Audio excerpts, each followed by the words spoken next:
नमस्कार मंडळी, नवीन एका इंटरेस्टिंग व्हिडिओमध्ये सर्वांचं मनापासून स्वागत आहे. मित्रांनो, महाराष्ट्रातील संजय गांधी निराधार अनुदान योजनेच्या लाभार्थ्यांपैकी दिव्यांग व्यक्ती असतील, विधवा महिला असतील, ज्येष्ठ नागरिक असतील, आजारी व्यक्ती असतील, या सर्व लाभार्थ्यांसाठी ही व्हिडिओ अतिशय महत्त्वाची आहे. मित्रांनो, राज्य सरकारच्या माध्यमातून आज सर्व लाभार्थ्यांच्या खात्यामध्ये पैसे वितरित करण्याची प्रोसेस सुरू केलेली आहे. परंतु मित्रांनो, अनेक लाभार्थ्यांच्या खात्यामध्ये पैसे जमा झालेले नाहीत. तर त्याविषयी मी डिटेलमध्ये या व्हिडिओमध्ये माहिती सांगणार आहे. परंतु मित्रांनो, महाराष्ट्रातील सर्व दिव्यांग व्यक्ती, विधवा महिला, ज्येष्ठ नागरिक, आजारी व्यक्ती या सर्व लाभार्थ्यांचं मी हात जोडून आभार मानतोय, धन्यवाद बोलतोय. कारण मित्रांनो, आपण एक छोटासा निर्णय घेतला होता की सर आता आपण थांबावं, आता व्हिडिओ बनवणं बंद करावं.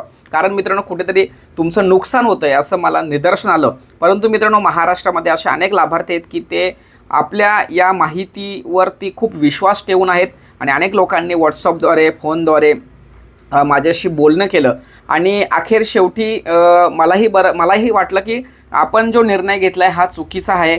आपण व्हिडिओ जर बनवला नाही तर खरी माहिती किंवा जे काही लोक आपल्यावर विश्वास ठेवून आहेत ती कुठेतरी नाराज होतील आणि त्या उद्देशाने पुन्हा मी ती व्हिडिओ टाकली. परंतु मित्रांनो, एक लक्षात ठेवा, या व्हिडिओच्या माध्यमातून मी सर्वांना विनंती करतोय की मी सुद्धा माणूस आहे. कदाचित कधी माहिती देताना जर चुकली किंवा वेगळ्या दिशेने जरी गेली तर कृपा करून तुम्ही सुद्धा क्रॉस चेक करायची.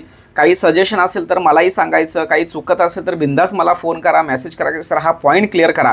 कारण मित्रांनो, मी तुमच्यातला आहे, मी काही वेगळा नाही आहे. त्यामुळे आपल्याला हे काही काम करत असताना सगळ्यांना एकत्रित घेऊन काम करायचं आहे. त्यामुळे कधीही माझ्याकडून जर चुकी झाली तर कृपा करून एक आपला माणूस म्हणून मला सहकार्य करा. पण मित्रांनो, जी काही लोक चुकीच्या पद्धतीने कमेंट्स करत होते, विचारत होते की बाबा तुम्ही खोटी माहिती वगैरे, तर अखेर सांगितल्या पद्धतीने पैसे लाभार्थ्यांच्या खात्यामध्ये आले ना, सर्वांच्या खात्यामध्ये पैसे आले. कारण जी माहिती देतोय ही प्रामाणिकपणे तुम्हाला देण्याचा प्रयत्न असतोय. कारण मित्रांनो, मी काम करत असताना माझ्या बॅक साईडला सुद्धा खूप चांगल्या पद्धतीची लोक आहेत. मला जी काही माहिती मिळते ती खूप विश्वासू असे अधिकाऱ्यांच्या माध्यमातून मिळते. त्यामुळे त्यांची माहिती चुकीच्या पद्धतीने तुमच्यासमोर ठेवणं हे मलाही कधीच पटणार नाही आहे. त्यामुळे प्रामाणिकपणे काम करणं हाच माझा उद्देश आहे. अखेर लाभार्थ्यांच्या खात्यामध्ये पैसे जमा झालेले आहेत. परंतु मित्रांनो, या व्हिडिओच्या माध्यमातून तुम्हाला एक सांगतोय की आणखी 2 दिवस हे वितरण चालू राहणार आहे. महाराष्ट्रातील अनेक असे जिल्हे आहेत की त्या जिल्ह्यांमध्ये अद्यापसुद्धा पैसे वाटप झालेले नाहीत. लक्षात ठेवा, काही जिल्ह्यांमध्ये आत्ता व्हिडिओ पब्लिश केल्यापासून म्हणजे आता 8, 8:30 वाजेपासून पर्यंत पैसे जमा होत आहेत. लक्षात ठेवा, तुम्हाला एक सांगतो की ज्यावेळेस DBT प्रणाली ॲक्टिव्ह केली जाते पेमेंट सिस्टमसाठी, त्यावेळेस तो फिल्टर लावला जातो आणि हा फिल्टर लावत असताना थोडासा गॅप असतो. त्या गॅपमध्ये हे पैसे तुमच्या खात्यामध्ये वितरित केले जातात. त्यामुळे तुमचा जिल्हासुद्धा कोणत्या नंबरला आहे याचा विचार करून तुम्ही बिनधास्त राहा, काळजी करू नका. तुमचेसुद्धा पैसे येतील. उद्या आणि परवासुद्धा हे वितरण सुरू असणार आहे. त्यामुळे काळजी करायचं कारण नाही आहे. आज ज्यांना पैसे आलेले नाही त्यांना उद्या पैसे येतील, उद्या नाही आले तर परवा मात्र पैसे येतील. परंतु या 2-3 दिवसामध्ये सुद्धा पैसे जर आलेच नाही, मग मात्र आपल्याला थोडीशी काळजी घेणं गरजेचं आहे.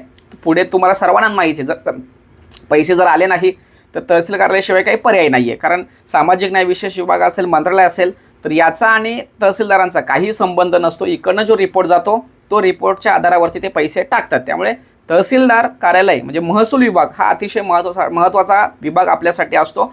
त्यामुळे त्याच्यावरती काम करावं लागणार. अखेर शेवटी जाताना एवढंच सांगेल की मित्रांनो, ज्या लोकांचे पैसे आलेले नाही त्यांनी काळजी करू नका. पैसे उद्या परवा येतील. रात्री आत्तापर्यंत पैसे येत होते, तर आणखी आले तर आज सुद्धा येतील, नाहीतर उद्या परवा तर येतील. काही काळजी करायचं नाही. अशी महत्त्वाची माहिती तुम्हाला सांगायची होती. सदर माहिती महत्त्वाची वाटत असेल, त्याच्यावर विश्वास असेल तर नक्की इतरांना शेअर करा. अन्यथा जर चुकीची असेल तर अजिबात इतरांना शेअर करू नका. भेटूया पुढील व्हिडिओसह. तोपर्यंत धन्यवाद. जय हिंद, जय महाराष्ट्र.